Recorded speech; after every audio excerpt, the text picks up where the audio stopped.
For 10 years, the Omega clung to the Alpha King's last promise, "I'll come back before dark." The sky over the northern hills had already turned the color of blood and ash when Grace ran through the palace gates, her bare feet slapping against the cold stone. She did not care that her hair had come loose from its pins, or that her gown was catching on the thorn bushes lining the courtyard path. All she cared about was reaching the war camp before the army moved out. Somewhere ahead of her, horses were being saddled. Steel was being strapped to backs and hips. Men who might never return home were saying their final goodbyes to wives and mothers, and Grace refused to let her own goodbye be the last thing she ever said to Edmund. She found him standing near the front line of soldiers, dressed in dark armor that made him look larger than life, more like a statue carved to guard the kingdom than a man who laughed with her every morning over breakfast. His back was straight, his jaw firm, but the moment his eyes landed on her, something in his expression softened, just for a heartbeat. "You should not have come," he said, though his voice carried no anger, only worry. "You should not be leaving," Grace answered, breathless, pressing a hand to her chest to steady her racing heart. "Not now, not like this." Around them, soldiers pretended not to listen, but everyone in the camp knew who she was. The Omega who had captured the heart of the Alpha King, the woman who, against all the old traditions that said Omegas were meant to remain quiet and hidden, had won Edmund's devotion so completely that even his fiercest generals had learned to respect her. Edmund reached out and took her hand, his fingers warm against her cold ones. "The eastern border will not hold itself, Grace. If I do not go, if I do not lead them, we lose more than land. We lose people, families, children who will grow up in a kingdom torn apart by war." "I know," she whispered. "I know you have to go. I just wish it were not today." He glanced at the sky, at the sun already beginning its slow descent toward the horizon, painting long shadows across the camp. Somewhere in the distance, a war horn sounded, low and mournful, calling the last of the stragglers into formation.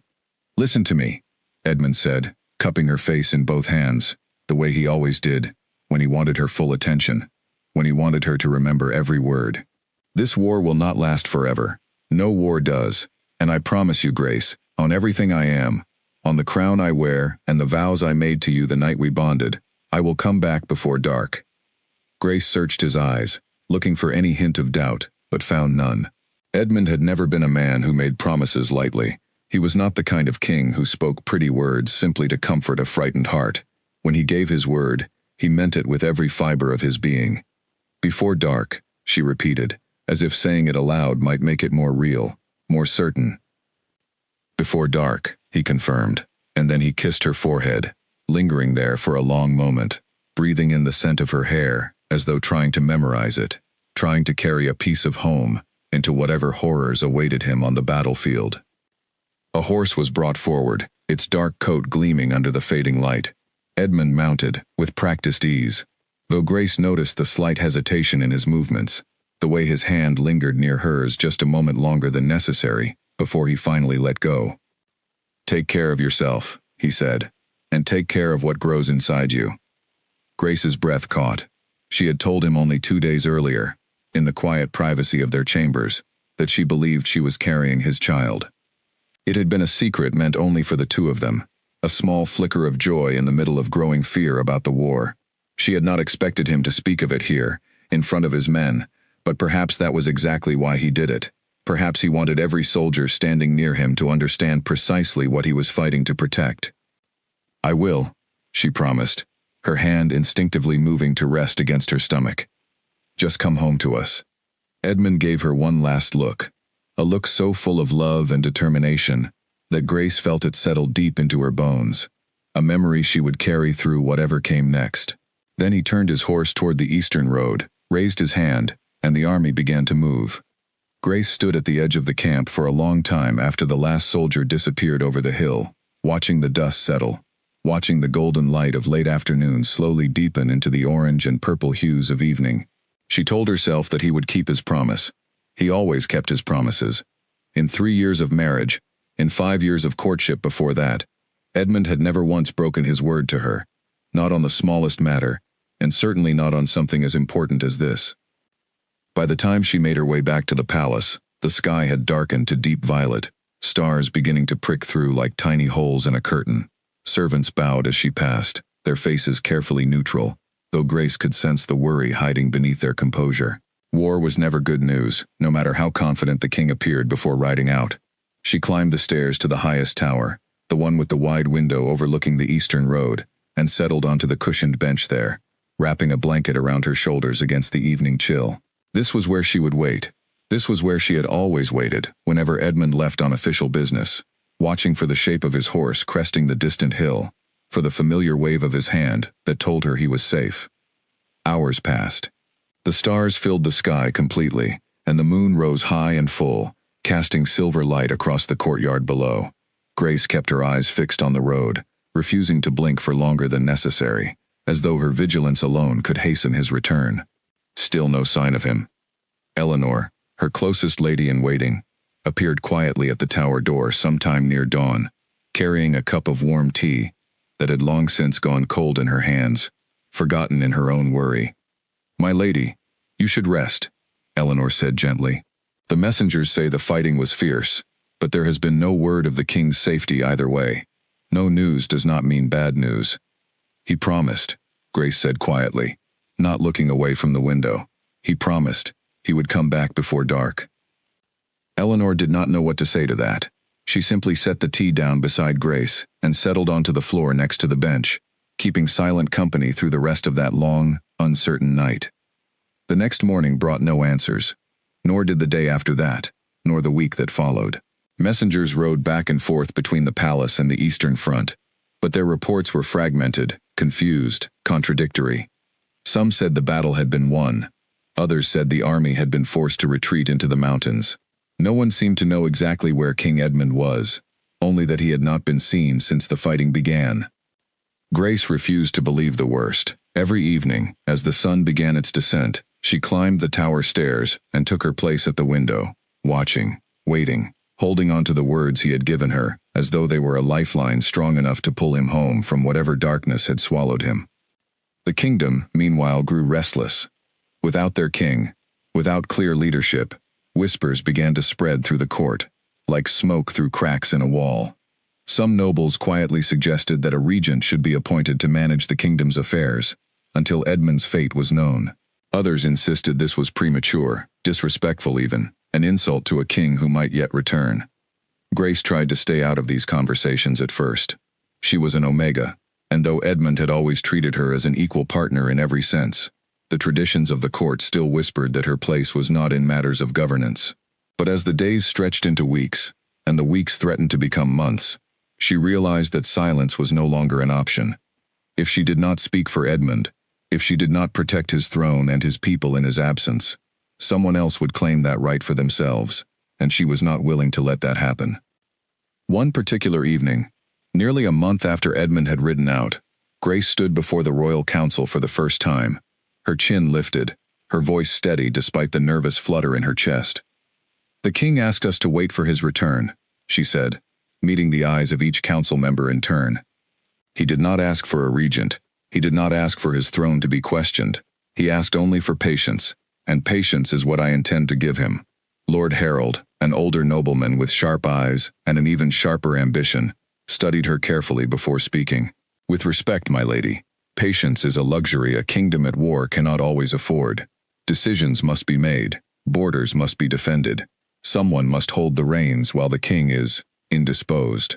"Then I will hold them," Grace said, surprising even herself with the certainty in her own voice. "Until he returns, I will act in his stead, exactly as he would want." A murmur rippled through the council chamber, some in approval, others in clear skepticism. Harold's expression remained unreadable, though something in his gaze made Grace's skin prickle with unease, a feeling she could not quite name but would not soon forget. That night, as she once again climbed the tower stairs and settled into her familiar spot by the window, Grace pressed a hand against her stomach, feeling the faint, still new flutter of life growing within her. Their child, Edmund's child, a living piece of the promise he had made her, the promise she intended to keep no matter how long she had to wait. The sun sank below the horizon, painting the sky in brilliant streaks of orange and red before fading into darkness, just as it had every evening since he left, and just as she had every evening since. Grace whispered the same quiet words into the empty room, a vow of her own, to match the one he had given her. "Come back before dark," she said softly. "Come back to us." Outside, the stars began to appear, one by one, indifferent to her waiting, indifferent to the ache steadily building in her chest. But Grace did not move from the window. She would not move, not that night, not the next, not for as long as it took. She had no way of knowing, as she sat there wrapped in her blanket with the cold night air pressing against the glass, that the promise she clung to so fiercely would not be kept for 10 long years. She had no way of knowing the trials that awaited her, the battles she would have to fight within the palace walls, even as Edmund fought battles she could not imagine far beyond them. All she knew, in that moment, was that she believed him. She believed in the man who had never once broken his word, and she would hold on to that belief with everything she had, for as long as she had to, no matter what it cost her. The moon climbed higher into the sky, and somewhere far to the east, beyond hills and rivers and battlefields soaked in uncertainty, the fate of the Alpha King remained a mystery that only time would answer.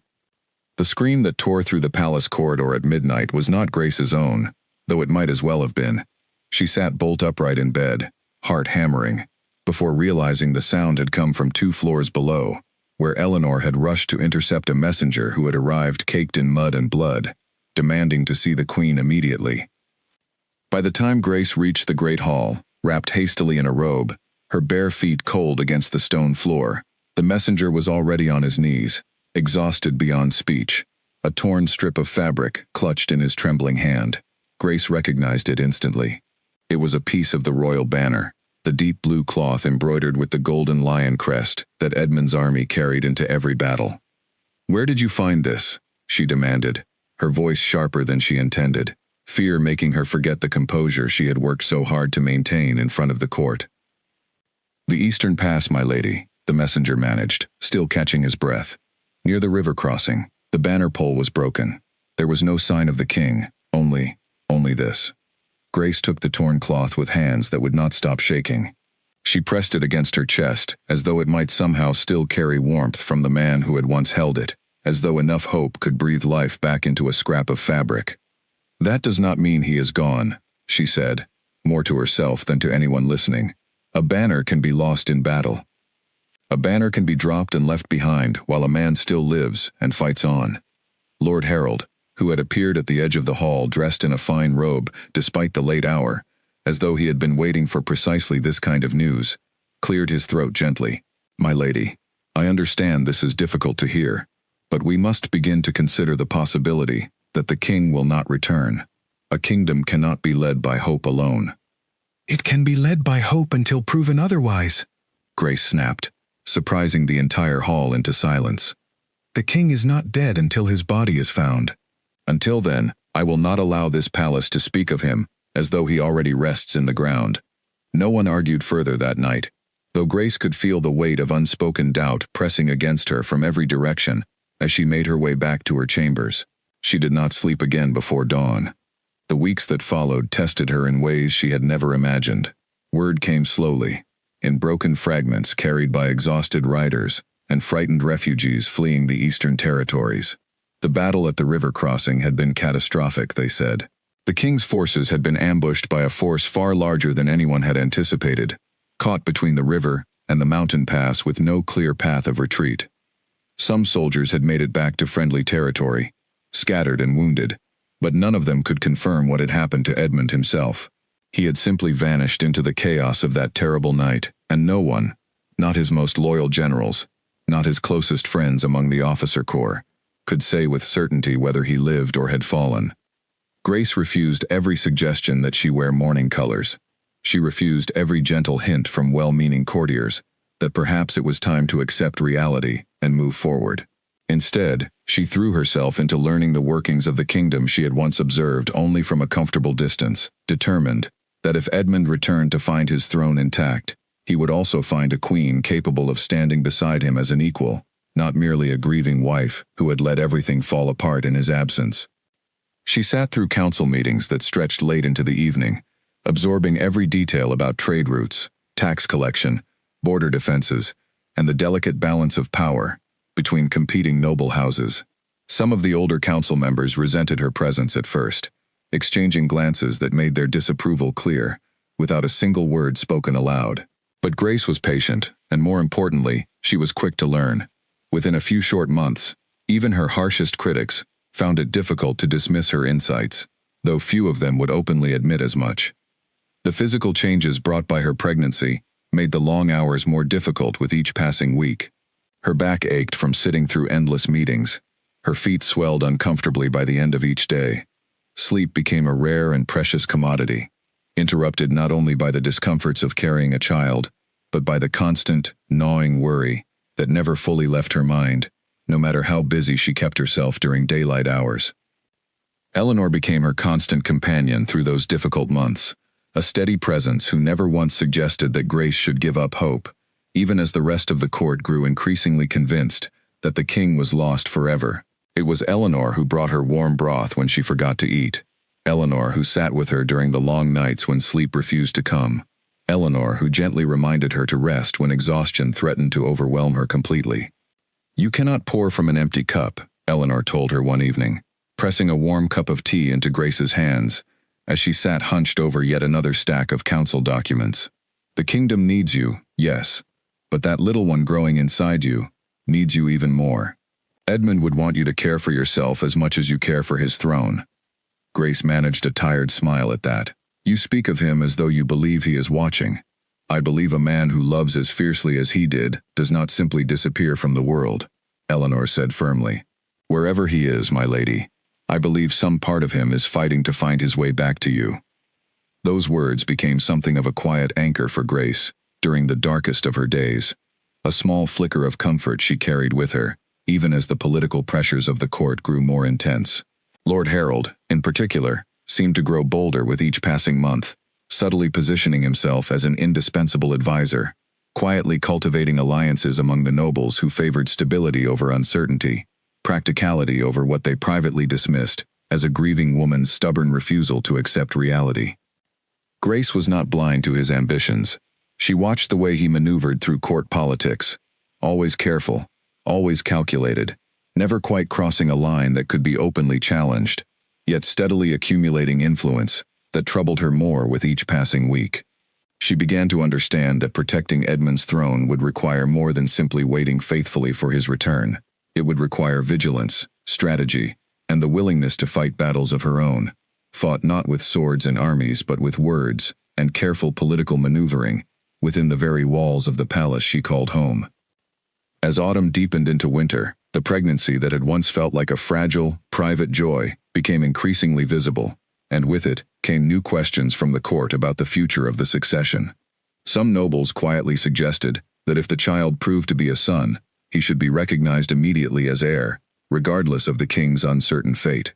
Others argued that no such declaration should be made until Edmund's status was definitively known, fearing it would only complicate matters further should he return, or should the crown need to pass through other channels entirely. Grace found herself navigating these discussions with a caution she had never needed to develop in her earlier years, as Edmund's beloved but largely apolitical partner.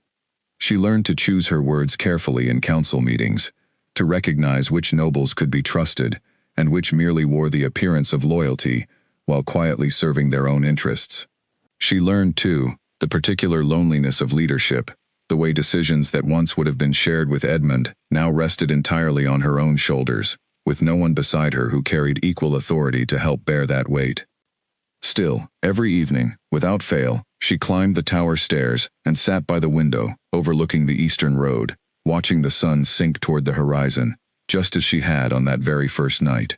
The habit had become something sacred to her, a ritual she refused to abandon no matter how exhausted the day's responsibilities left her. It was, in some strange way, the only time she allowed herself to simply be Grace again, not the acting ruler of a kingdom, balanced on the edge of uncertainty, but a woman, waiting for the man she loved to come home.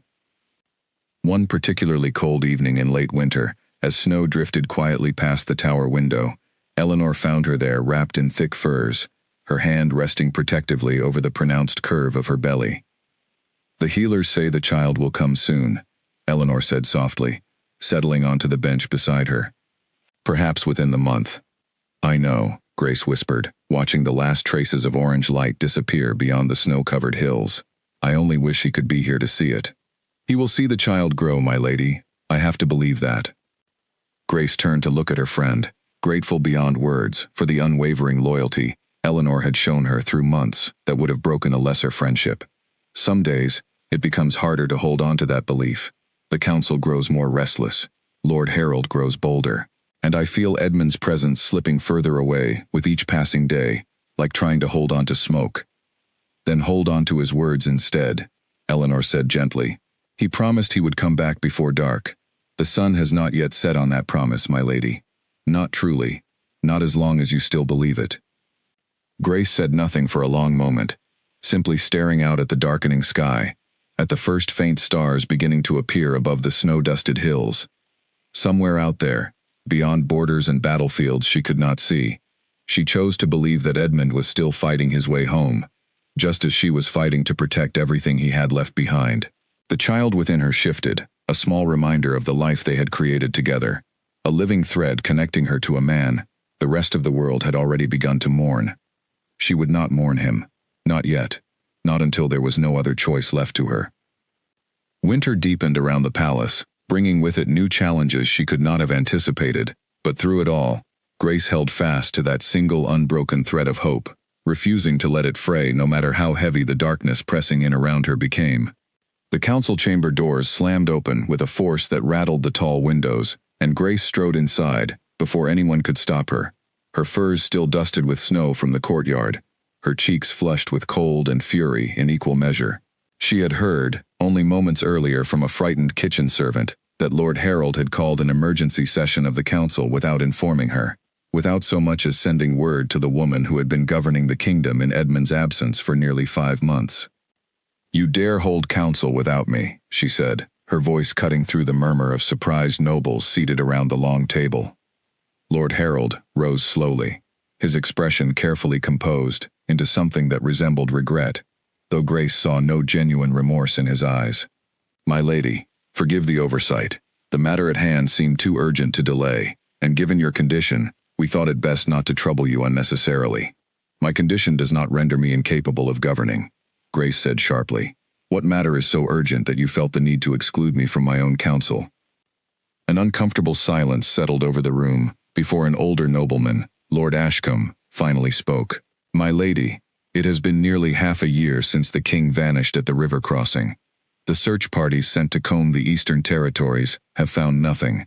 No survivors from the enemy forces will confirm whether he was captured or killed. We must, as painful as it is, begin to consider that His Majesty may not return. Grace felt the words land like physical blows, each one striking somewhere deep in her chest, but she refused to let her expression crack in front of men who were already looking for any sign of weakness they could exploit. The absence of proof of death is not proof of death itself. Until his body is found, I will not allow this council to declare him lost. With respect, my lady, Lord Harold interjected smoothly. A kingdom cannot function indefinitely under such uncertainty. Trade partners grow nervous. Rival territories sense weakness and grow bold along our borders.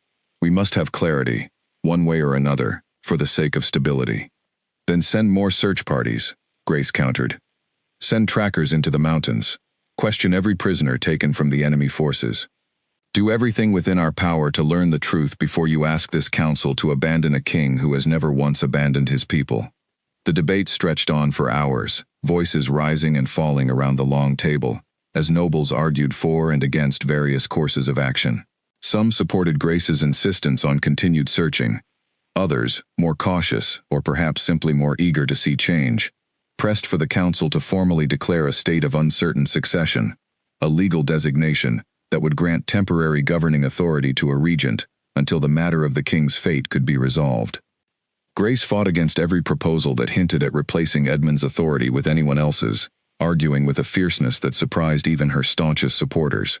By the time the session finally ended, exhaustion had settled deep into her bones, but she had secured a small victory. The council agreed to continue active search efforts for another 3 months before revisiting any formal declaration regarding the king's status, and crucially, they agreed that Grace would remain the acting authority throughout that period, answerable to no regent. It was not a complete victory, Lord Harold's faction had grown stronger than she had realized, and she understood now that the coming months would require every ounce of political skill she could muster if she hoped to protect Edmund's throne until his return, whenever and however that might come. That evening, alone in her chambers, Grace finally allowed herself a moment of quiet grief.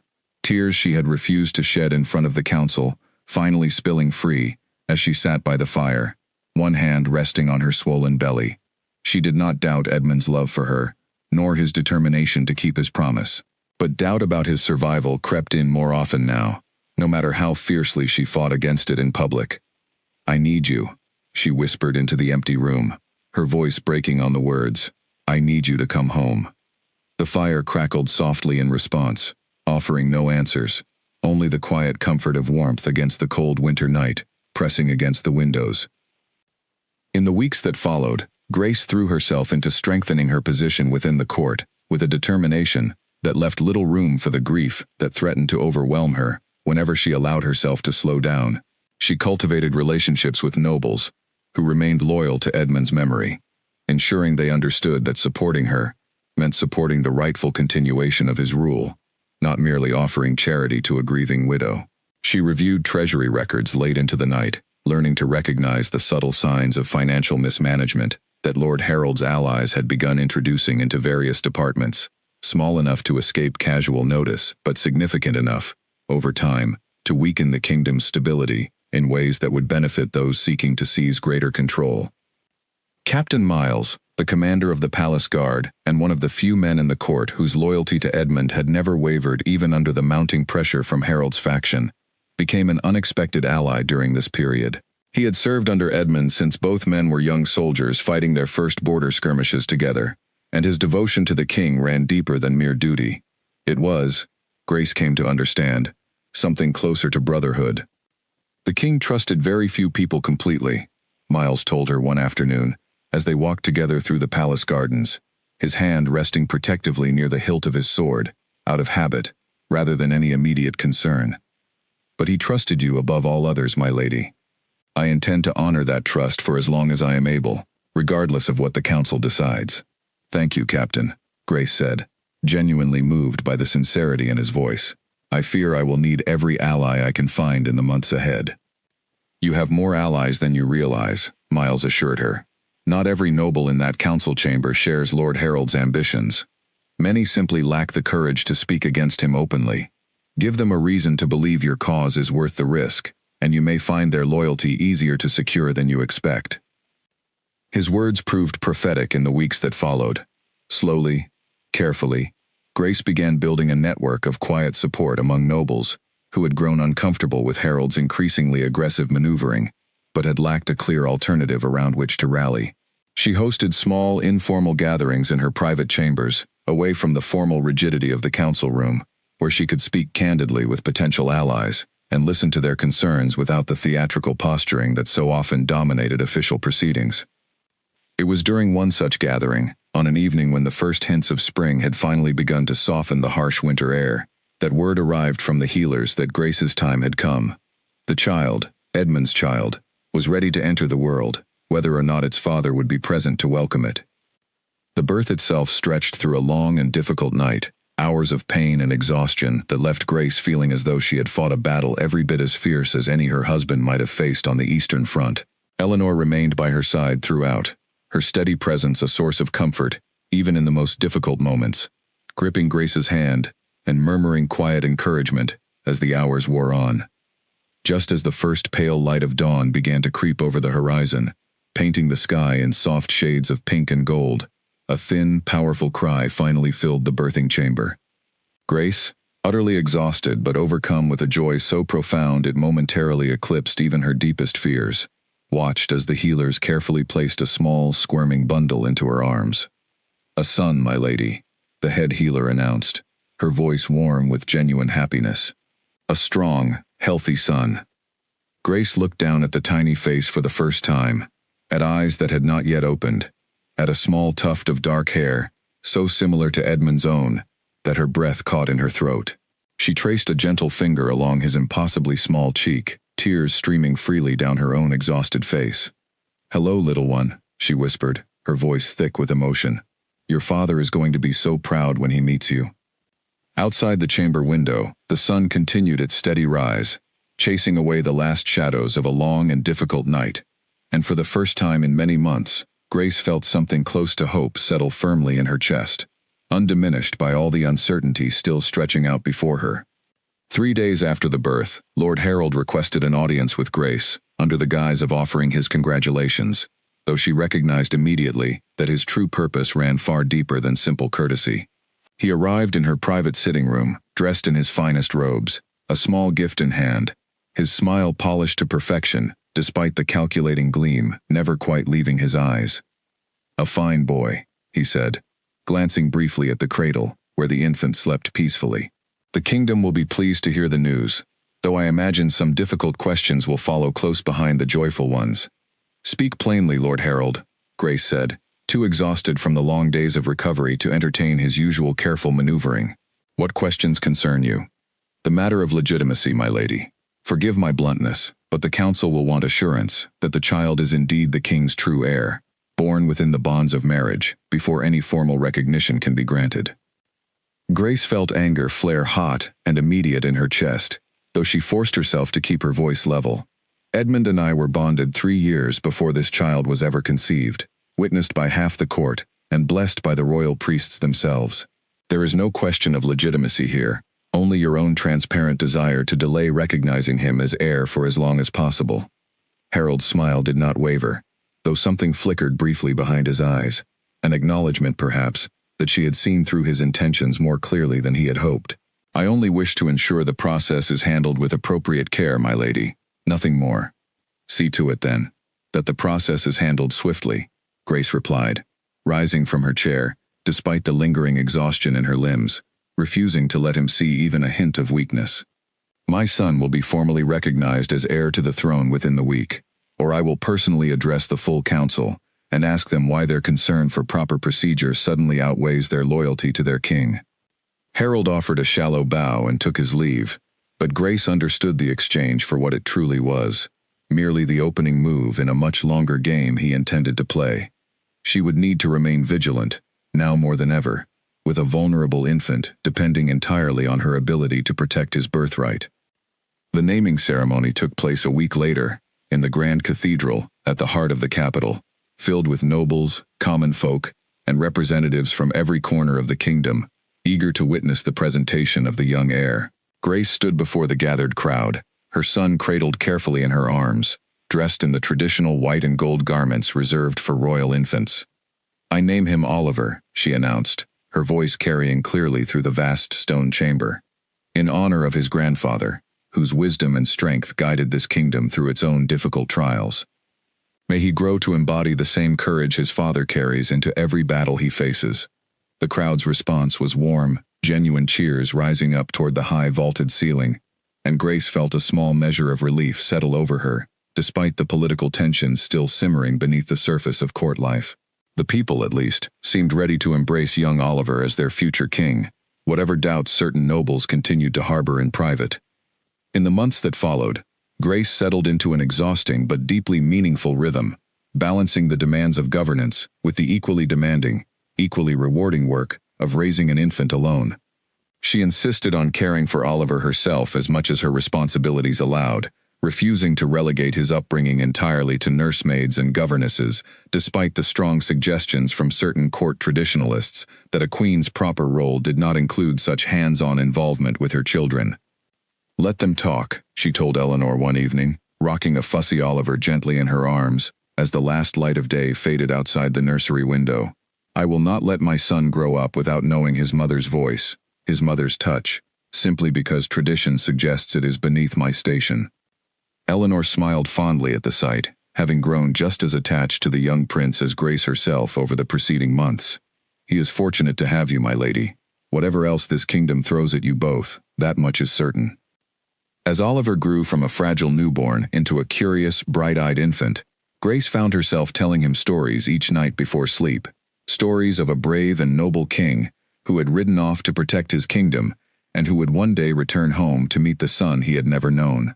She was not entirely certain, in the earliest months, whether such stories were meant more for Oliver's comfort or her own, But the ritual became sacred to her regardless, a way of keeping Edmund's presence alive within the walls of the nursery, even as his physical absence stretched on longer than anyone had initially feared. The search parties Grace had insisted upon continued their efforts throughout Oliver's first year of life, though each report that returned carried the same disappointing conclusion. No definitive evidence of Edmund's fate could be found, neither confirmation of his death nor any solid indication that he remained alive somewhere beyond the eastern border.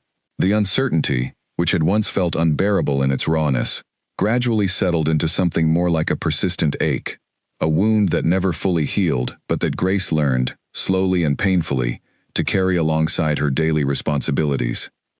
Lord Harold's faction did not relent in their efforts to press for a formal declaration of succession that would establish a permanent regency, but Grace's success in solidifying her own base of support among the nobility, combined with the genuine affection the common people had developed for young Oliver, made such efforts increasingly difficult to advance. Captain Miles ensured that the palace guard remained fiercely loyal to Grace and her son, a crucial safeguard against any more drastic attempts Harold's allies might consider, should political maneuvering alone prove insufficient to achieve their goals. Still, Grace understood that the peace she had managed to secure remained fragile, balanced precariously between competing ambitions that could shift at any moment, given the right circumstances. She trained herself to remain alert to every subtle shift in court politics, every whispered conversation that fell silent as she approached, every carefully worded suggestion from council members, whose true loyalties she had learned not to take for granted. On Oliver's first birthday, held with modest but heartfelt celebration within the palace walls, Grace stood once more at her familiar tower window as evening approached, her son now old enough to be held up toward the glass, his small hands pressed curiously against the cool surface as he watched the sunset paint the sky in brilliant colors. "Your father promised he would come back before dark," Grace murmured softly, more to herself than to the child who could not yet understand her words. "One day, my darling, I believe he still will." Oliver gurgled happily in response, entirely unaware of the weight carried within his mother's quiet words, unaware of the promise that had shaped every difficult decision Grace had made since the day his father rode away. But as Grace watched the sun finally disappear beyond the horizon once again, leaving only stars scattered across the darkening sky, she found that her belief, though tested relentlessly by circumstance, remained as unshaken as it had been on that very first night of waiting. The kingdom, for now, remained stable under her careful stewardship, but Grace knew better than to mistake this fragile peace for lasting security. Somewhere beyond the palace walls, ambitions continued to simmer, waiting patiently for any sign of weakness that might finally tip the balance in their favor. She would need to remain as vigilant in the years ahead as she had been in the months since Edmund's disappearance, for both her own sake and, more importantly, for the sake of the small, trusting child, who depended entirely on her strength to secure the future that was rightfully his. The shadow moved along the nursery wall just after midnight, silent as smoke, and it was only the faint creak of a floorboard that woke Eleanor from her light sleep in the adjoining chamber. She sat up instantly, every instinct honed by 2 years of constant vigilance screaming that something was terribly wrong. She reached for the small bell kept beside her bed, the one connected to a cord running directly to the guard station outside, and rang it with frantic urgency, even as she rushed toward the nursery door. Inside, a figure dressed entirely in dark clothing stood frozen beside Oliver's crib, one gloved hand hovering just above the sleeping toddler.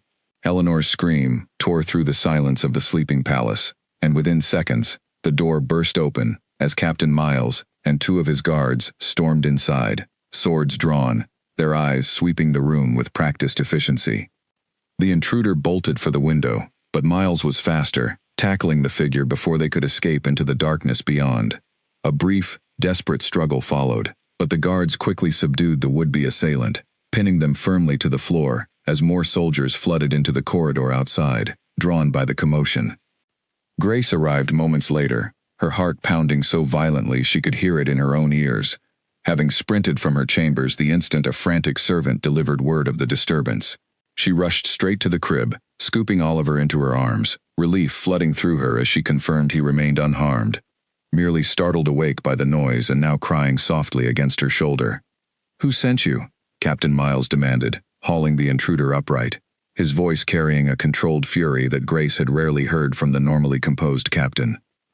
The intruder said nothing, their face obscured beneath a dark hood, but a search of their clothing revealed a small emblem sewn into the lining of their cloak, a symbol Grace recognized immediately, having seen it many times before, on official correspondence exchanged with one of the noble houses that had grown increasingly aligned with Lord Harold's faction over the preceding months. "Take them to the dungeons," Grace said, her voice steady despite the terror still coursing through her veins, as she clutched Oliver tighter against her chest. "I want answers by morning, Captain. Whatever it takes." The interrogation that followed confirmed what Grace had already suspected in her heart, though the confirmation still landed like a physical blow when Miles delivered the news to her privately the following afternoon. The intruder, a minor member of the household staff, who had been secretly working for House Vandry, one of Harold's closest allies, had been instructed to remove Oliver from the palace entirely, not to harm him, but to place him somewhere he could be quietly held as leverage, a means of forcing Grace's hand on the question of formal succession once and for all. "Lord Harold's fingerprints are not directly on this," Miles told her grimly, "but there is no question in my mind that House Vandry would never have acted without his tacit approval, if not his direct instruction." Grace felt something cold and resolute settle over her as she absorbed this information, any lingering hesitation about confronting Harold openly finally burning away entirely. Then it is time House Vandry answered for their treachery, and time Lord Harold understood precisely what consequences await anyone who threatens my son again. The following council session became one of the most contentious in the kingdom's recent history. Grace presented the evidence of House Vandry's involvement before the full assembly, watching carefully as Harold's expression shifted through careful calculation, feigned outrage, and finally something approaching genuine concern, as he realized the political ground beneath him had grown considerably less stable than he had anticipated. "I had no knowledge of this scheme," Harold insisted, his voice carrying just the right note of wounded innocence.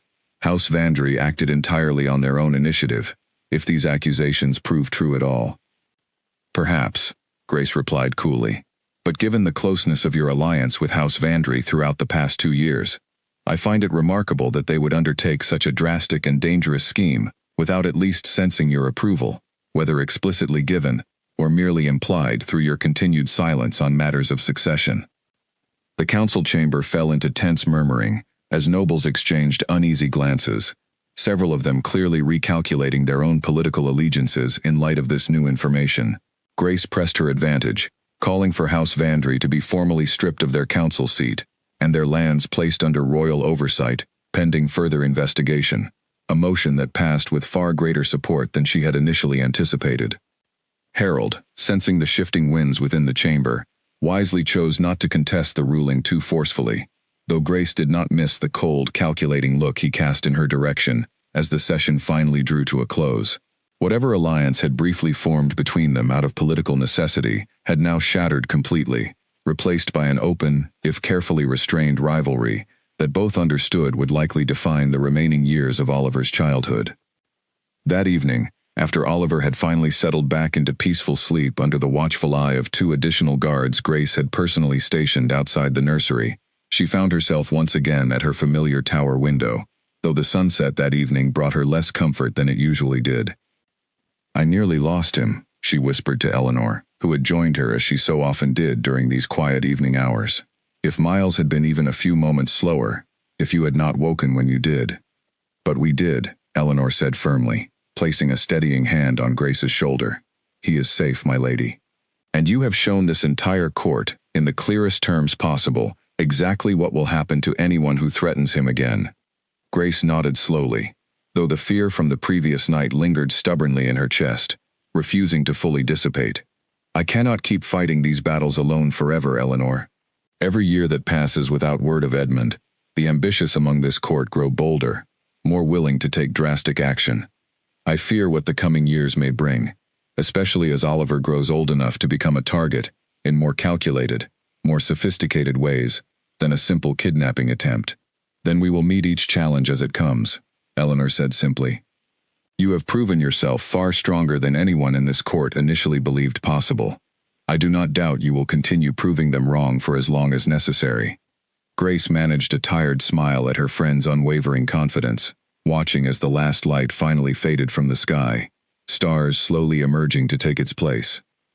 Somewhere beyond those stars, beyond distant mountains and rivers she had never personally seen, she continued to hold on to the fragile hope that Edmund remained alive, fighting his own battles just as fiercely as she fought hers, working his way steadily back toward the family and kingdom he had left behind. In the weeks following the attempted kidnapping, Grace implemented sweeping changes to palace security, personally reviewing the loyalty of every servant with access to the royal wing, and establishing new protocols that made any repeat attempt considerably more difficult to execute. Captain Miles, now more determined than ever to protect the family he had come to regard as his own, expanded the palace guard significantly, recruiting soldiers whose loyalty to Edmund's memory could be verified beyond any reasonable doubt. Though the immediate threat had been contained, Grace understood with growing clarity that this incident marked merely the opening skirmish in what promised to become a far longer, far more dangerous struggle for control of the kingdom's future. Lord Harold, chastened but far from defeated, would undoubtedly seek new avenues through which to advance his ambitions, and Grace would need to remain perpetually vigilant, ready to counter whatever scheme he devised next, for as long as it took Edmund to finally make good on the promise that continued to anchor her through every dark and uncertain night.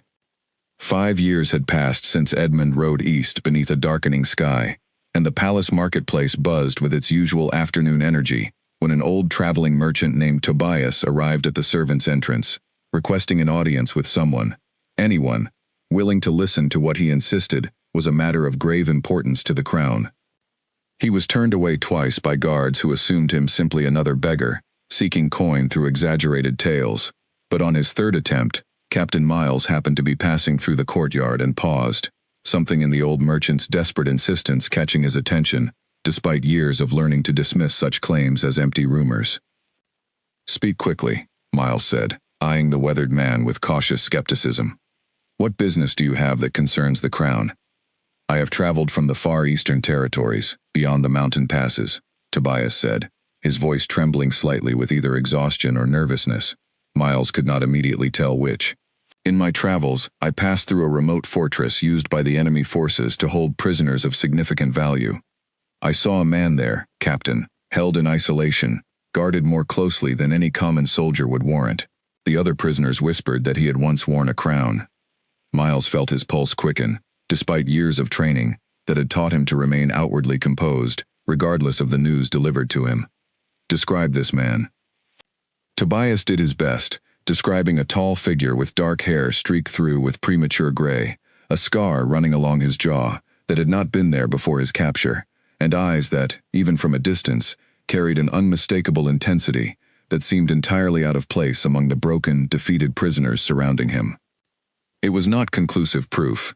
Tobias himself readily admitted he could not be entirely certain of what he had witnessed, having only glimpsed the prisoner briefly during a delivery of trade goods to the fortress under heavy guard. But something in the merchant's account struck Miles as far too specific, far too detailed, to dismiss outright as mere rumor or opportunistic fabrication. He brought Tobias directly to Grace that same afternoon, interrupting a council session without hesitation, despite the disapproving looks from several nobles present. Grace listened to the merchant's account with an intensity that left no doubt about how deeply his words had affected her. Her hands clasped so tightly together in her lap that her knuckles had turned pale. When Tobias finished speaking, a heavy silence settled over the room, broken only by the quiet crackling of the fireplace. "Is it possible?" she finally asked, turning to Miles, her voice barely above a whisper. "After all this time, could it truly be him?" "I cannot say with certainty, my lady," Miles admitted honestly, "but I do not believe this man came here to deceive us. Whatever he saw, he believes it to be true." Grace turned back to Tobias, studying his weathered face carefully. "Why come to us at all? What do you hope to gain by sharing this information?" The old merchant shook his head firmly. "I seek no reward, my lady, though I will not pretend the journey here was without hardship or risk. I simply could not, in good conscience, keep such information to myself once I understood who that prisoner might truly be. I have children of my own, waiting for me back in my home village. I understand something of what it means to be kept from those who love you." Grace felt tears threatening at the corners of her eyes, though she blinked them back with the same fierce determination that had carried her through 5 years of uncertainty. Thank you, Tobias.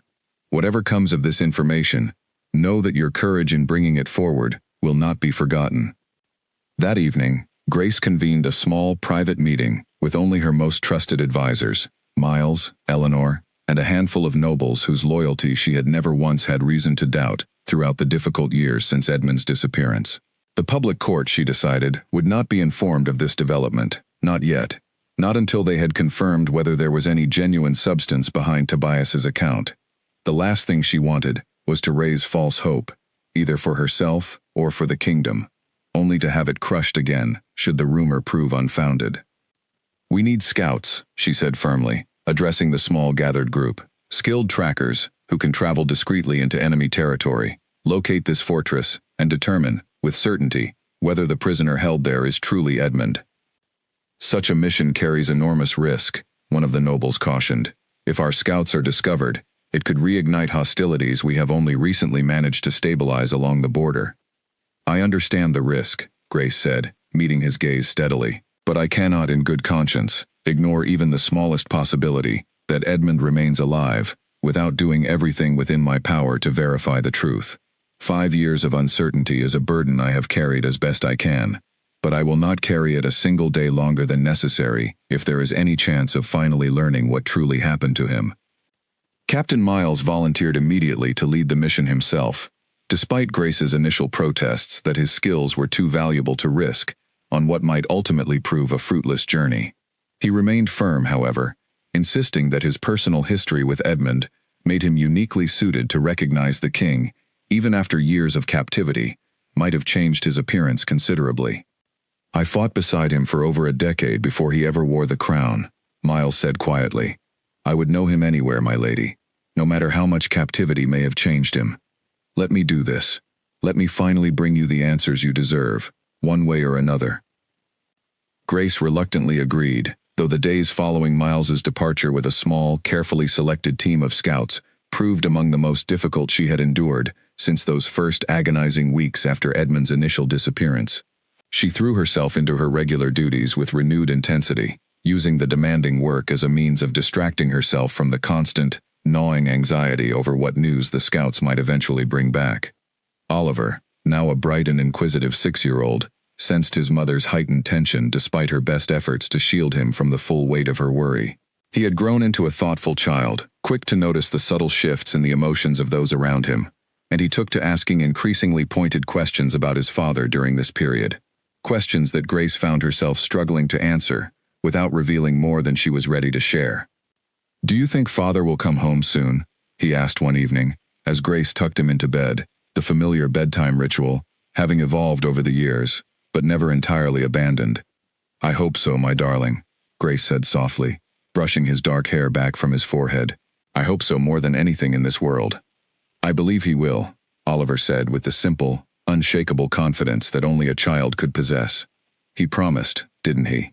And you always tell me a promise from someone who loves you is worth waiting for, no matter how long it takes." Grace felt her throat tighten with emotion at her son's earnest words, words that echoed her own convictions back to her with a clarity that momentarily overwhelmed the careful composure she worked so hard to maintain in front of him. "Yes, my darling," he promised, "and I believe that too."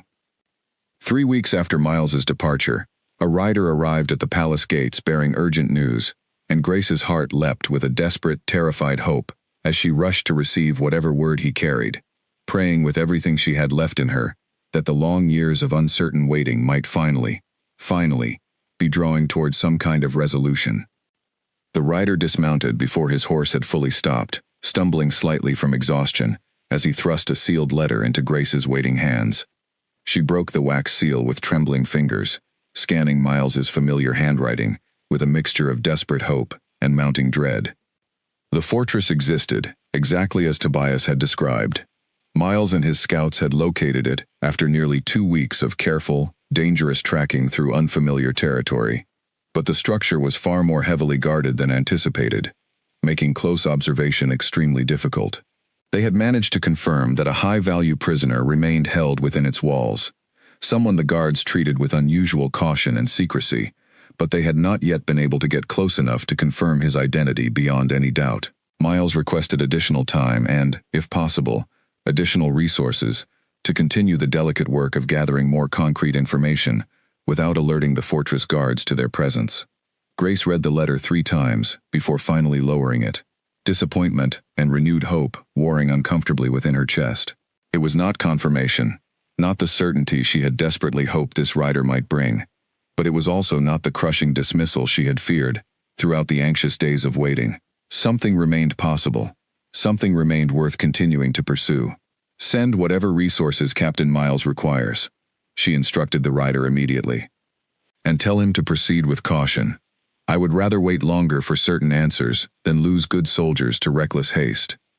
As the weeks stretched into months following that initial letter, Grace found herself caught in an exhausting limbo, unable to fully commit to hope, while equally unable to abandon it entirely.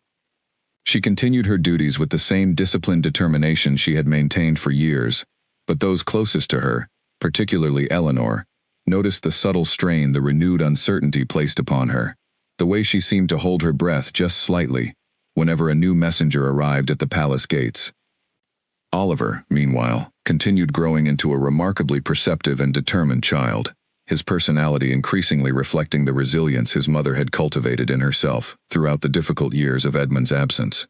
He excelled in his studies, showing particular aptitude for strategy and history, subjects Grace made certain his tutors emphasized heavily, understanding that whatever future awaited her son, he would need to be prepared to navigate the same complex political currents she had learned to master through years of hard-won experience. You think like your father, Grace told him one afternoon, watching as Oliver methodically worked through a complex strategic puzzle his tutor had presented, considering multiple approaches before committing to his final answer. He always believed careful thought prevented more problems than hasty action ever solved. Do you think he's thinking of ways to escape right now? Oliver asked, looking up from his puzzle, with the earnest curiosity that never seemed to fully leave him, even as he grew older, and increasingly aware of the political complexities surrounding his family's situation. I believe he thinks of little else besides finding his way back to us, Grace said honestly, having long ago decided that shielding Oliver entirely from the truth of his father's uncertain fate would serve him poorly in the long run. Lord Harold, whose ambitions had been temporarily checked following the exposure of House Vandry's failed kidnapping scheme, had not remained idle during the intervening years. He had grown more subtle in his approach, cultivating influence through legitimate channels, rather than risking further direct confrontation, positioning himself as an indispensable voice of reason and stability within the council, always careful to frame his suggestions in terms of the kingdom's well-being, rather than any personal ambition for greater power. His renewed efforts intensified considerably once word began quietly circulating through the court, despite Grace's best efforts at discretion, that scouts had been dispatched into enemy territory investigating rumors of the king's continued survival. Harold seized upon this development as an opportunity to question Grace's judgment more openly than he had dared in recent years. Sending soldiers on a mission, built upon nothing more than a merchant's unverified tale, strikes me as a reckless use of the kingdom's resources, he argued, during a particularly heated council session, his allies nodding along in careful, calculated agreement. Resources that might be better spent addressing more pressing concerns closer to home. The well-being of this kingdom has always been intertwined with the fate of its rightful king, Grace countered firmly, refusing to let his implications go unchallenged. I will not apologize for pursuing every reasonable avenue toward learning the truth of what happened to him. And if this pursuit yields nothing, my lady, how many more years will you insist on maintaining this uncertain status, delaying the stability a formal, permanent resolution might finally provide this kingdom?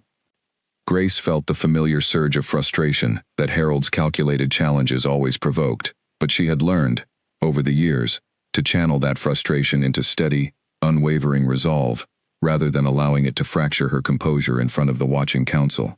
This kingdom has remained stable, prosperous, and secure throughout every year of uncertainty, Lord Harold, precisely because I have refused to abandon its rightful ruler prematurely. I see no reason that pattern should change now, particularly when we finally possess a credible lead worth investigating. The exchange, like so many others over the preceding years, ended without clear resolution, each side retreating to their respective positions with the tension between them left simmering, just beneath the surface of official proceedings. But Grace noticed, with growing unease, that Harold's rhetoric had begun shifting subtly, focusing increasingly on Oliver's own readiness to eventually assume the throne, planting careful seeds of doubt about whether an 8-year-old boy, however bright and capable, truly represented the kingdom's best path forward, compared to more experienced, established leadership. Grace understood exactly what such rhetoric implied, even if Harold remained careful never to state his ultimate ambitions directly. He was positioning himself, patiently and methodically, as an alternative to both Edmund's uncertain return and Oliver's eventual succession, cultivating support for the possibility that the kingdom might ultimately require different leadership entirely, leadership that conveniently happened to align with his own long-standing ambitions. She redoubled her efforts to strengthen Oliver's public standing throughout the kingdom during this period, ensuring he appeared alongside her at important public functions, allowing the common people increasing opportunities to witness firsthand the intelligence and character that set him apart from the empty rhetoric Harold's faction continued spreading through more subtle channels. She also began, cautiously, involving Oliver in age-appropriate aspects of governance, allowing him to observe council sessions from a discreet distance, believing that direct exposure to the realities of leadership would serve him far better in the years ahead than any amount of theoretical instruction alone. "Why does Lord Harold dislike us so much?" Oliver asked one evening, having observed enough of the tension within recent council sessions to sense the underlying hostility, even without fully understanding its complex political origins. Grace considered her answer carefully before responding. "I do not believe Lord Harold dislikes us personally, my darling. I believe he wants power for himself, and he sees our family as the primary obstacle standing between him and that ambition. It is not personal, though it certainly feels that way at times. It is simply the nature of ambition when it goes unchecked by genuine loyalty or love for anything beyond itself. Will he ever stop trying to take what belongs to us? I do not know," Grace admitted honestly. "But as long as I have breath in my body, I will not allow him to succeed. This kingdom belongs to your father, and one day, it will belong to you. I intend to protect that inheritance for as long as I am able, no matter what obstacles Lord Harold or anyone else places in our path." Oliver nodded solemnly, an expression of quiet determination settling over his young features that reminded Grace, with a bittersweet ache, so powerfully of Edmund's own resolve, that she had to look away for a moment to compose herself. Whatever else the coming years might bring, whatever new schemes Harold might devise, or whatever news Miles's continued investigation might eventually reveal, Grace found herself increasingly confident that her son possessed the strength and character necessary to face whatever challenges awaited him, a confidence that offered her a measure of comfort, even as the political tensions surrounding their family continued their slow, inexorable escalation with each passing season. Captain Miles returned to the palace on a gray, rain-soaked afternoon, nearly 8 months after his initial departure, and the moment Grace saw his face across the courtyard, she knew, with a sinking certainty that settled cold and heavy in her stomach, that the news he carried would not be the answer she had spent years desperately hoping to hear. He dismounted slowly, his usually confident bearing replaced by something weary and defeated, and he did not meet her eyes immediately as he approached, a hesitation entirely unlike the direct, steady captain she had come to rely upon so completely throughout the preceding years. "Tell me," Grace said simply, unable to bear the silence stretching between them a moment longer. "We finally gained access close enough to see the prisoner clearly," Miles said, his voice rough with exhaustion and something that sounded uncomfortably close to grief.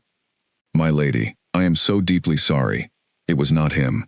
The prisoner shares some resemblance, enough to explain the rumors that reached Tobias, but he is not Edmund. His name, as far as we could determine, belongs to a foreign nobleman, captured during an entirely separate conflict years ago, held for ransom, that has never been paid." Grace felt the words land like physical blows, each one striking somewhere deep within her chest, where hope had been carefully, painstakingly rebuilt over the preceding months, only to shatter now into fragments too small to ever fully reassemble. She had known, rationally, that this outcome remained entirely possible, perhaps even likely given the fragmented nature of Tobias's original account. But knowing something intellectually, and truly bracing oneself for its emotional reality, she now understood with painful clarity, were two entirely different experiences. I am sorry, Miles repeated, his own composure clearly strained by having to deliver news he understood would devastate the woman he had come to regard with such deep personal loyalty over the years.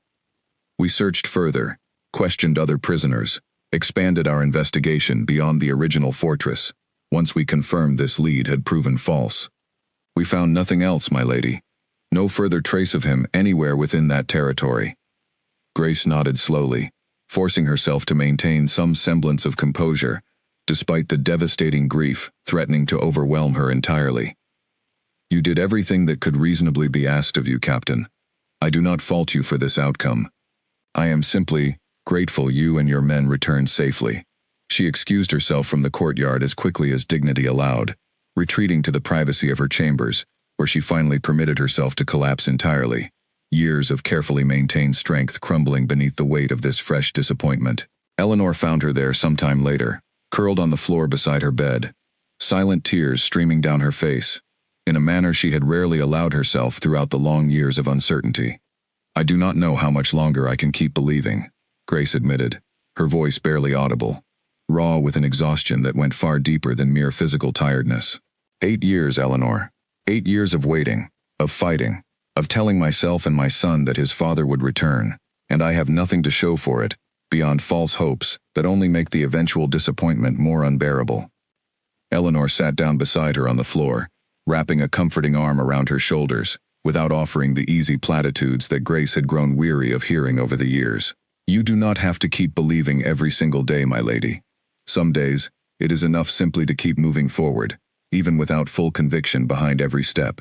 The belief will return, in its own time, when you are ready to carry it again. Grace leaned into her friend's steady presence, grateful beyond words for a companionship that had never once wavered throughout the entire difficult journey. What if he truly is gone, Eleanor? What if I have spent years fighting to protect a throne for a man who will never return to claim it? Then you will have still protected that throne for Oliver, Eleanor said gently. Everything you have done, every battle you have fought against Lord Harold, and every other threat to your family, has served a purpose beyond simply waiting for Edmund's return. You have secured your son's future, regardless of what ultimately happened to his father. That accomplishment belongs entirely to you, my lady, and nothing that has happened or might yet happen can diminish it. The words offered some measure of comfort, though the grief did not fully lift in the days that followed.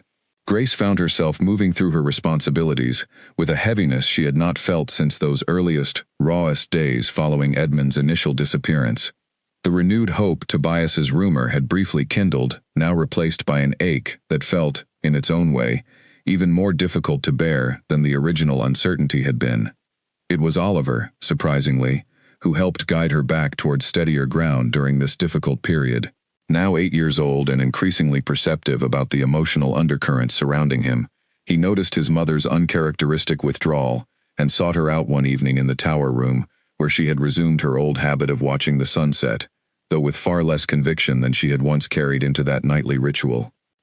You stopped believing, he said simply, settling onto the bench beside her without preamble, his directness so reminiscent of his father that Grace felt her breath catch slightly. I am tired, Oliver, she admitted, seeing little value in pretending otherwise with a son who had grown too perceptive to be easily deceived. Tired of hoping, only to have that hope disappointed, again and again. I have not stopped believing, Oliver said quietly, watching the sun continue its slow descent toward the horizon. I do not remember father. I was too young when he left. But I believe him anyway, because you always told me his promises meant something. If I can believe without remembering him at all, surely you can believe again too, even after this.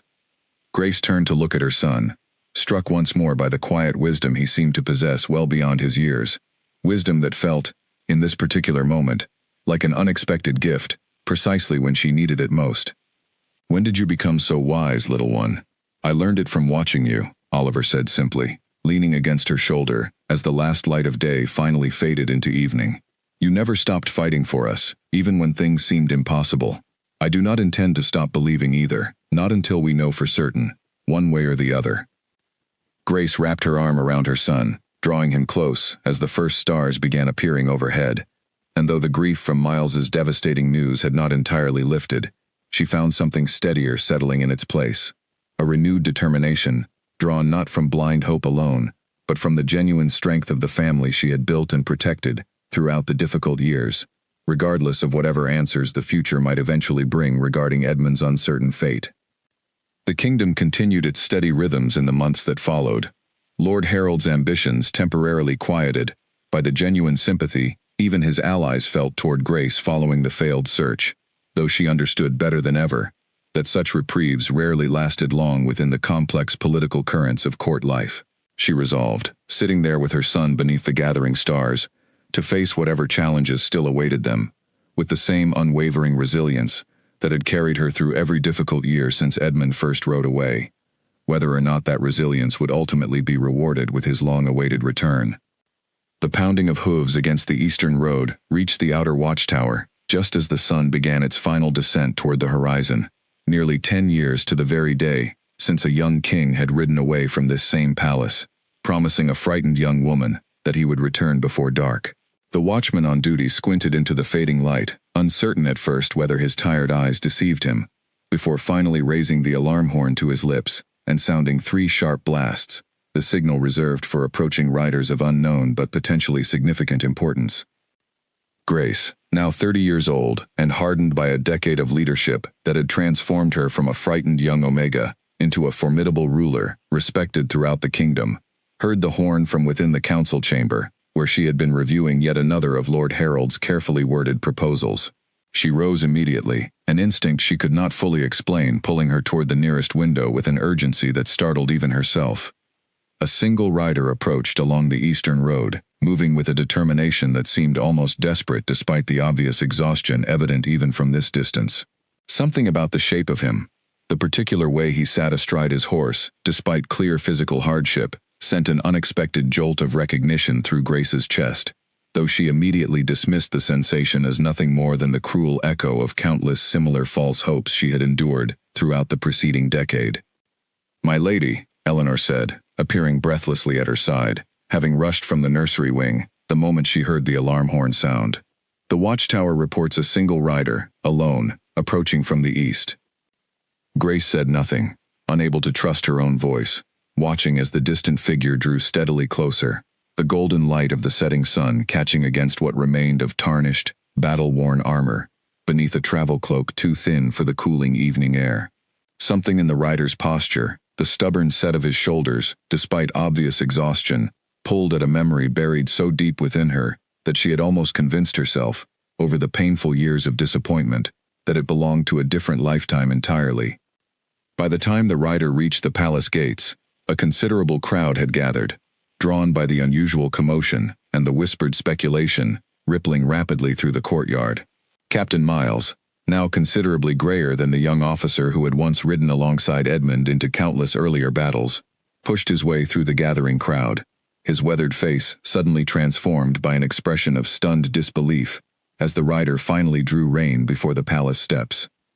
The man who dismounted, slowly and with visible difficulty, bore little immediate resemblance to the vibrant, powerful king who had ridden away a decade earlier. A scar ran along his jaw that had not been there before, and streaks of gray had claimed much of his once uniformly dark hair. His frame, though still tall, carried the leaner, harder edges of a body that had endured far more hardship than any decade of comfortable peace could have inflicted. But when his eyes finally lifted to meet the gathered crowd, searching desperately across the courtyard, as though looking for something, someone, he had feared he might never see again, Grace felt every doubt within her shatter completely, replaced by a certainty so overwhelming it nearly buckled her knees beneath her. "Edmund," she whispered, the name barely audible even to herself, before it burst free from her lips, in a cry that carried clearly across the stunned silence of the courtyard. She was moving before conscious thought could catch up with her body, pushing through the crowd with a desperation that 10 years of careful royal composure could not restrain for even a single moment longer. Edmund turned at the sound of her voice, and whatever remaining strength his exhausted body had carried through that final, punishing stretch of road seemed to abandon him entirely, as recognition flooded his own weathered features, his legs nearly giving way beneath him before Grace reached him and threw herself into arms that closed around her, with a fierce, desperate strength that spoke more powerfully than any words could have managed in that overwhelming moment. "I told you," he said, his voice rough and broken, with an emotion that 10 years of captivity and hardship had clearly done nothing to diminish, pressed against her hair, as he held her, as though he might never let go again. "I told you I would come back before dark." Grace could not speak through the tears streaming freely down her face, simply holding him tighter, feeling the solid, undeniable reality of his presence after a decade of uncertainty that had threatened, so many times, to convince her he might never truly return. Around them, the courtyard had fallen into a stunned, reverent silence, the assembled crowd witnessing a reunion that many among them had genuinely believed would never come to pass. "How?" Grace finally managed, pulling back just far enough to search his face, needing to understand, needing to comprehend how the man she had waited for across 10 impossibly long years had finally, truly, returned to her, after so much devastating disappointment along the way. "We searched, Edmund. Miles searched everywhere across the Eastern Territories. We found nothing, no trace of you anywhere." "They moved me," Edmund said, his voice still hoarse, exhaustion evident in every word, despite the overwhelming emotion carrying him through this moment. "Repeatedly, across many years, deeper into enemy territory, further from any location your searches might have reasonably reached. I do not know why they kept me alive, rather than simply ending my captivity through more permanent means, though I suspect they believed I might eventually prove valuable as leverage against this kingdom, leverage they never quite found the opportunity to properly exploit." "And your escape?" Miles asked, stepping forward now, his own composure clearly strained by the emotion of witnessing his king's impossible return, after a decade of believing, more often than not, that such a moment would never actually arrive.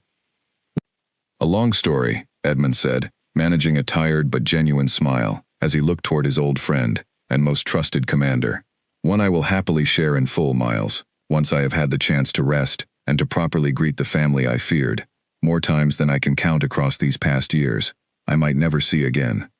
It was then that his gaze fell upon a young boy standing near the edge of the crowd, watching the entire scene unfold with wide, uncertain eyes, having been summoned from his lessons the moment the alarm horn sounded, but having remained hesitant to push forward through the overwhelming commotion surrounding his mother's emotional reunion. "Oliver," Grace said softly, extending a hand toward her son, drawing him gently forward despite his evident nervousness. "Come here, my darling. This is your father." Edmund's breath caught visibly as he took in the sight of the boy before him, a boy who carried unmistakable echoes of his own features, despite having grown entirely without his presence throughout every year of his young life. "You have grown so much," he managed, his voice breaking with an emotion too profound for more articulate words in that moment. "I am so sorry I was not here to see it happen." Oliver studied his father carefully for a long moment, this stranger who had nonetheless occupied such a significant place within his imagination throughout every year of his childhood, before finally closing the remaining distance between them and allowing himself to be pulled into an embrace that Edmund clearly needed every bit as much as his son did. "You kept your promise," Oliver said quietly, his young voice carrying clearly through the still silent courtyard. "Mother always told me you would. I believed her, even when it was difficult." Edmund held his son close, tears he had not allowed himself throughout 10 years of captivity, finally slipping free, as the full weight of everything he had endured, everything he had fought so desperately to survive, finally found its release in this long-awaited, impossibly precious reunion. As the last light of day finally faded completely from the sky above the palace, replaced by the gentle emergence of the first evening stars, the small family stood together at last, whole again, after a decade of separation that had tested every fiber of their collective strength and unwavering faith. News of the king's return spread through the capital with astonishing speed, and by the following morning, crowds had gathered outside the palace gates, eager for any glimpse of the ruler many had long ago given up hope of ever seeing again. Edmund, though still visibly recovering from the physical toll of 10 years spent in captivity, insisted on appearing before his people, despite the healer's cautious recommendations that he continue resting. "They waited for me just as faithfully as Grace did," he told the head healer firmly, though gently. "I owe them the chance to see, with their own eyes, that their king has finally come home." Standing on the palace balcony, overlooking the crowded courtyard below, Edmund reached for Grace's hand, drawing her close beside him, as Oliver stood on his other side, still adjusting to the surreal reality of having a father present, in more than just his mother's, carefully told bedtime stories. The crowd's response, when Edmund finally raised his hand in greeting, was overwhelming.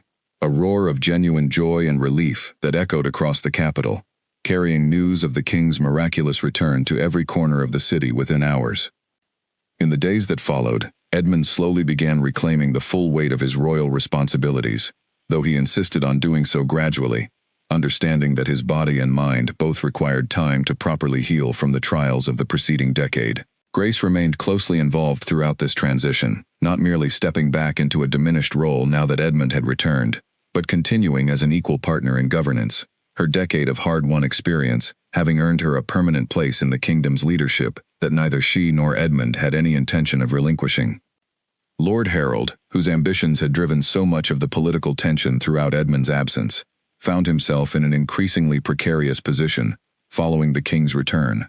Whatever careful maneuvering he had employed throughout the preceding decade meant considerably less now that the throne's rightful occupant had reclaimed his position, and Edmund, upon learning the full extent of Harold's various schemes against his family throughout the years of his captivity, made his displeasure known, in no uncertain terms during his first formal council session back in the chamber. "I understand the necessity of difficult decisions during times of genuine uncertainty," Edmund said, addressing the full council with the commanding presence that a decade of hardship had done nothing to diminish, perhaps even sharpening it further.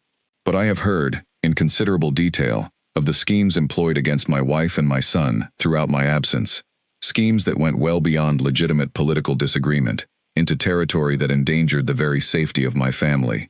Such conduct will not be tolerated moving forward, regardless of whatever justifications might be offered in its defense." Harold, wisely recognizing the shifted balance of power now firmly arrayed against him, offered no argument, understanding that his position within the court had grown considerably more tenuous now that the king he had spent a decade maneuvering around had finally returned to reclaim full authority over his own kingdom. That evening, as the sun began its familiar descent toward the horizon, Edmund found Grace in the tower room, where she had spent countless evenings across the preceding decade, watching for a return she had never entirely stopped believing would eventually come, despite every disappointment and hardship that had tested her faith along the way. "I used to imagine this room," he said softly, settling onto the bench beside her, still marveling at the simple, precious reality of being able to sit beside her again after so many years of separation. "During the darkest periods of my captivity, when I feared I might never see either of you again, I would imagine you here, watching this same window, and somehow that image gave me the strength to keep fighting for another day, and then another, until enough days had finally passed that I found my way back to you. I never stopped believing you would return," Grace said, leaning against his shoulder, drawing comfort from a closeness she had feared, so many times throughout the preceding decade, she might never experience again. "Even during my darkest moments, even when Miles brought news that nearly broke me entirely, some part of me refused to fully abandon the promise you made me on that final evening before you rode away. I am sorry it took so long," Edmund said, his voice thick with an emotion that 10 years apart had done nothing to diminish. "I am sorry for every difficult battle you were forced to fight alone, protecting our son and our kingdom, without the support you deserved throughout that entire painful decade." "You do not need to apologize," Grace said firmly, turning to meet his eyes directly. "You kept your promise, Edmund. It simply took considerably longer than either of us could have anticipated on that evening 10 years ago. But you came back, exactly as you said you would, and that is what matters most in this moment." Oliver joined them a short while later, having grown increasingly comfortable in his father's presence throughout the preceding days, the initial awkwardness of their reunion gradually giving way to a genuine, evolving relationship that both clearly cherished, despite the lost years neither could fully reclaim. He settled onto the floor before the window, watching the same sunset his parents had witnessed together, listening as his father began sharing, in careful, age-appropriate detail, some of the experiences that had kept him away for so painfully long. As the sun finally disappeared below the horizon, painting the sky in the same brilliant colors that had marked countless evenings throughout the preceding decade, Edmund pulled both his wife and his son close, marveling at the family he had feared. Throughout so many dark nights of captivity, he might never again have the privilege of holding. "Before dark," he murmured, echoing the promise that had anchored an entire decade of unwavering faith. a promise finally, fully honored, despite every obstacle that had stood between its making and its ultimate fulfillment. Before dark, Grace repeated softly, watching the first stars begin their familiar emergence across the darkening sky, no longer carrying the weight of desperate hope and uncertain waiting, but instead, the quiet, profound peace of a promise finally kept, a family finally whole, and a future finally certain, after 10 long years of unwavering faith against overwhelming odds. The kingdom, having weathered a decade of uncertainty through Grace's steady, determined leadership, welcomed the return of its true king, with genuine celebration that stretched across the following weeks.